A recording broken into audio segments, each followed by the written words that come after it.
महाराज बैठे उनको भी वंदन करता हूँ। और आखा लोग आगलू छे बोलो नहीं, अपने हाथ में चले मुंड चले बोल सकते है ना। तो संत, समाज और सरकार। संत सुन रहे हो ना, थोड़ी दूर हटो भाई।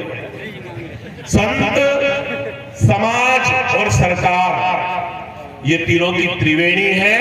और शरद पूर्णिमा की रात है। शरद पूनम की रात में इस त्रिवेणी में जिसने भी डुबकी लगाई है निश्चित रूप से उसका उद्धार होगा ही होगा, इसमें कोई दो राय नहीं है।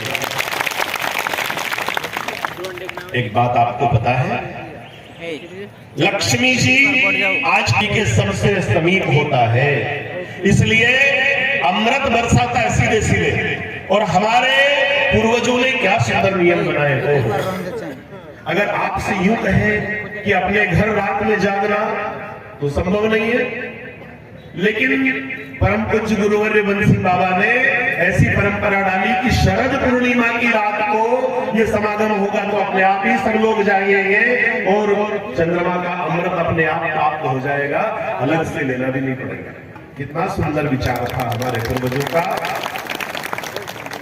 गर्व कीजिए अपने पूर्वजों पर और धन्यवाद दीजिए अपने पुरखों को कि 800 वर्षों तक मुसलमानों की गुलामी सहते रहे, संघर्ष किया। 200 सालों तक अंग्रेज ईसाइयों से संघर्ष करते रहे, लेकिन उन्होंने धर्म परिवर्तन नहीं किया। तो आप यहाँ बैठे हो, नहीं तो किसी चर्च में या किसी मस्जिद में जाकर बैठे होते, यहाँ नहीं बैठ सकते थे। अभी जो नहीं पीते वो ऐसे दिखते, तो पीते वो कैसे दिखते होंगे, तो अगली बार कोशिश करेंगे कि दो इस तरफ ऐसे भी बिठा सके। ठीक है, ठीक है। ऐसा हुआ एक गांव में रामलीला का आयोजन था। तो रामलीला के लिए उनको एक राम का पार्ट करने वाला व्यक्ति चाहिए था। एक व्यक्ति को ढूंढा, बिल्कुल मुकाम सिंह जी जैसा, बिल्कुल एकदम चिकना स्मार्ट व्यक्ति उनको दिखा। उनने कि इसको राम के लिए चुन लो। अब उसको राम के पार्ट के लिए चुन लिया। राम के रूप में उसने बढ़िया प्रदर्शन किया। अब क्या हुआ कि वो जो रामलीला की टीम थी वो तो वहां से चली गई। 15-20 साल बाद वो टीम वापस वहां आई। इस बार उनका रावण का पार्ट करने वाला जो व्यक्ति था वो बीमार हो गया। उन्होंने कि रावण के लिए कोई आपके गांव में मिल सकता है क्या? तो उन्होंने बताया कि एक गांव के बाहर वहां एक फलिया है, वहां एक आदमी रहता है। तो उनको जाकर के कहा कि आपको हमारी रामलीला में रावण का पार्ट करना है, कर लोगे? वो व्यक्ति बुरी तरह से रोने लगा। बोले रो क्यों रहे हो भाई, बताओ तो सही, रावण का कर लोगे? वो फिर रोने लगा। अब रोने का कारण तो बताओ। उसने कहा कि भैया 20 साल पहले हमारे गांव में रामलीला आई थी, तब मुझे राम का पार्ट करने के लिए कहा गया था। तब मैं शराब नहीं पीता था, लेकिन इस शराब ने मेरी ये स्थिति बना दी कि मुझे रावण का पार्ट करने के लिए कहा जा रहा है। मुझे रावण जैसा। शराब निश्चित रूप से नशा नाश की जड़ है भाई, फल इसका अतिशय दुखदाई। जितने भी धर्म ग्रंथ हैं, कोई सा भी धर्म ग्रंथ उठाइए, सब में नशे के विरुद्ध लिखा गया है। लेकिन नशा करता कौन है? हम ही करते, और करना भी चाहिए। जैसे अभी भाई साहब बता रहे थे आदरणीय सुमेर सिंह जी कि नशा ऐसा करना चाहिए जो चढ़ के कभी नहीं उतरे, है ना। नशा अफीम शराब का, गुरु ग्रंथ साहिब में नानक जी लिखते, नशा अफीम शराब का उतर जाए प्रभात, पर नाम खुमारी नानका चढ़ी रहे दिन रात। जो शिवपंथ की भक्ति का नशा है, ये नशा ही है जो आपने इस बियाबान स्थान में इतना सुंदर आयोजन कर दिया। ये नशा ही करे, और क्या? नशा नहीं होता, दृढ़ता नहीं होती तो इतना अच्छा काम कर सकते थे क्या? वास्तव में टेमला की धरती आज धन्य हो गई। हमारे शांतिलाल जी कह रहे थे गुरु जी सुनेंगे, लेकिन मुझे तो आपसे ये कहना है कि इस समागम में मैं आ गया हूं तो आप सबके दर्शन करके मैं धन्य हो गया। एक बंधु चिंता कर रहे थे कि बारिश हो रही है, बादल हो रहे हैं, चंद्रमा के दर्शन तो होंगे नहीं। मैंने कहा आप निश्चिंत रहिए, जब इतने सारे भक्तों की भक्ति जागृत होगी तो चंद्रमा भी बादलों को चीर करके बाहर आ जाएगा और आपको सभी को दर्शन देगा। और इतना सुंदर आयोजन यहाँ पर हुआ है। टेमला की धरती वास्तव में धन्य हो गई है। सभी टेमला वासी यहाँ पर जो नीचे बैठे, आप ये मत सोचना कि आप नीचे बैठे हो तो आप छोटे हो और हम ऊपर मंच पे बैठ गए तो हम बड़े हो गए, ऐसा नहीं है। देखो मैं तो गांवड़े का व्यक्ति हूं, मेरी बातें प्रयोगात्मक होती है, समझना। दरियाव जी हर साल कथा करवाते हैं मेरे से नरझली में, और दही के आसपास के जयदीप जी बैठे ही हैं। इन लोगों ने इस क्षेत्र में मेरा खूब घुमाया मुझे। पहले नागर सिंह जी घुमाते थे। आमकोट में बड़ा सुंदर एक आयोजन किया था, और बड़े बड़े आयोजन इस क्षेत्र में हुए। जुआरी में पहले दिन में नहीं निकल सकते थे, अब रात में भी कोई नहीं रोकता, अपनी कथाएं निरंतर हो रही है।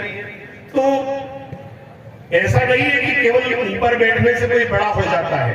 हम ऊपर बैठे इसका मतलब ये नहीं कि हम बड़े, और आप नीचे बैठे हो इसका मतलब ये नहीं कि आप छोटे हो गए।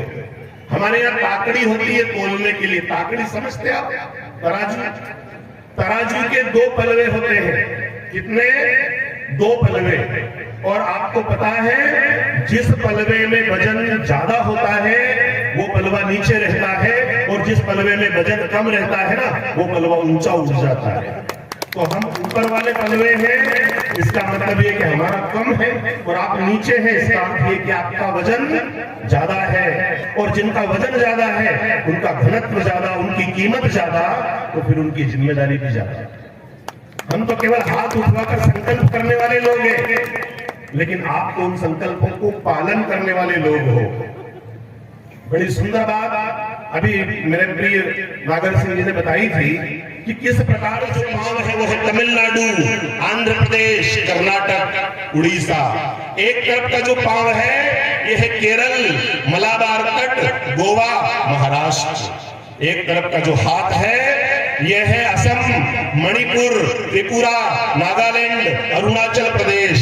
और एक तरफ का जो ये हाथ है गुजरात, राजस्थान, पंजाब, हरियाणा, हिमाचल प्रदेश, और ये बीच में है मध्य प्रदेश।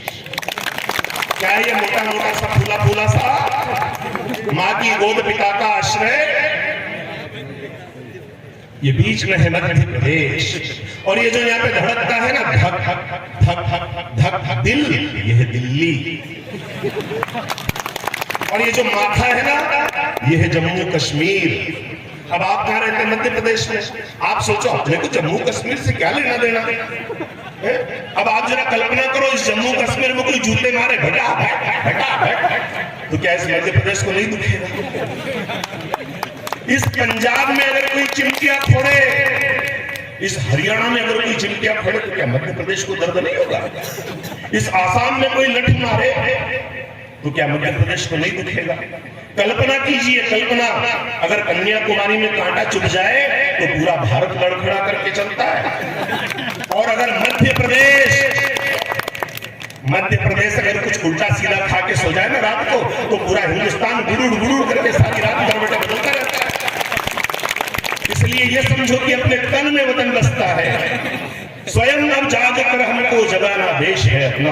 केवल हम नहीं जागेंगे, प्रत्येक व्यक्ति को जगाएंगे। जो छूट गए हैं अपने पड़ोसी, यहाँ से जाकर उनको भी सत्संग की प्रसाद देंगे कि हम गए थे शिव पंथ के कार्यक्रम में टेमला, तो वहां पर ये प्रसाद बटा है, ये वाणी वहां पर हमको मिली है। ऐसा घर जाकर के भी अपने पड़ोसियों को, और जो नहीं आ पाए उनको प्रसाद देंगे। और ये एक सत्संग यहाँ पर जो हो रहा है, इसको साप्ताहिक सत्संग के रूप में अपने यहाँ बदलेंगे। अपने गांव के मंदिर में अभी बहुत सुंदर बात, माताएं उसके पानी से नहाती है। अब वो बालक छुट्टी पर आया था, उसकी माँ ने कहा कि जा रहे कैलाशा आजी जड़ा का 108 टुकड़ा करीने ला, तो वो बापड़ा आजी जड़ा पे चढ़ नहीं, तो वो गाजर घास के टुकड़े करके ले आया। झिंझेवड़ा, वो झिंझेवड़ा के 108 टुकड़े करके उस पे रख के नहाना था उससे, तो वो झिंझेवड़ा तो नहीं लाया ना, गाजर घास तोड़ के ले आया, क्योंकि पहचान नहीं हुई कि झिंझेवड़ा क्या होता। अब वो एक शुरू से गया बाजार, शादी बचपन में हो गई थी, बड़ा उधर से कमाई करके आया और खाटले पे रात को सोया। जी घबराने लगा, पत्नी गई पास में तो कुछ बोले नहीं, वाटर वाटर करे, रात भर हो गई, प्राण निकल गए। सुबह डॉक्टर आया, घर के लोग इकट्ठे हुए, क्या हुआ, इन्होंने कुछ बोला था? बोले क्या ही नहीं डॉक्टर साहब, वाटर वाटर करता रहे आखिर रात। बोले वाटर तो फिर पिलाना था नहीं पानी। बोले हम क्या समझा के वाटर में पानी, पानी पिया गया परदेश, सीखे ऐसी वाणी, खाटला नीचे पानी पड़ो, वाटर वाटर करीने मरी गयो ने खाटला नीचे पड़ी। वो भर के रखा तो ऐसी संस्कृति हमारे है। इसलिए आदिवासी है, हम सब हिंदू हैं क्योंकि हम प्रकृति को पूजते हैं, हम तुलसी को पूजते हैं, हम पीपल को पूजते हैं, हम देवी देवताओं को पूजते हैं। हम तो सब अपने वास्तविक विचारों को हम माने, अपनी संस्कृति को पहचाने। और आज की जो ये रात्रि है, निश्चित रूप से ये रात्रि इस टेमला क्षेत्र के लिए कल्याणकारी हो। हम सब मिल करके यहाँ पर जितने भी संत आए, आज कई लोगों को यहाँ गुरु पद प्राप्त हुआ है, कई मातृ शक्तियों को, कई भाई बंधुओं को, सबको गुरु पद मिला है। जानते हैं हम ये गुरु पद क्या है? बहुत बड़ी शक्ति आपको प्राप्त हुई है। आप इसको छोटा मत समझना। आपने माचिस देखी है? माचिस है जेब में? माचिस है क्या दादा? माचिस है? माचिस है कोई कमी? अच्छा, यहाँ तो सब नशा छोड़ चुके हैं, यहाँ क्या माचिस है? पर अगरबत्ती लगाने के लिए तो होगी ना। हाँ, वहाँ पे पीछे है। माचिस दिखाना जरा, माचिस देखा देखा देखा। आग काड़ी है क्या? अरे ये नहीं है लो, अभी एक मेरी बंधु बचे हैं। ये जो देखो, मेरी बातें तो प्रयोगात्मक होती है। ये जो डिब्बी है आग डब्बी की तरह क्या है? इसकी कीमत क्या है? 1 रुपया। आपको पता है सबकी कीमतें बढ़ चुकी है, लेकिन इसकी अभी तक नहीं बढ़ी। आग लगाने वालों की कीमत बढ़ती नहीं है। तो ये है आग डिब्बी। इस आग डिब्बी की कीमत है 1 रुपए। अब इसमें जो महत्वपूर्ण चीज है वो जरा समझना। मेरी कोशिश है, देखो मैं कहां से चीज उठा के लाता हूं आपके लिए। अब इसमें ये जो काढ़ी है, कीमती चीज ये है। इसमें भी जो काम का सामान है वो ये इतना है।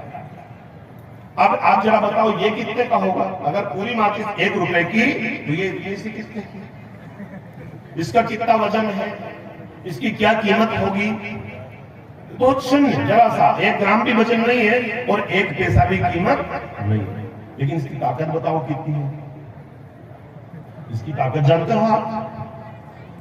अगर सदुपयोग करो तो ये दिए जलाए और घर को रोशन करे, और दुरुपयोग करो तो ये सब दूर आग लगा दे। ये इसकी क्षमता है।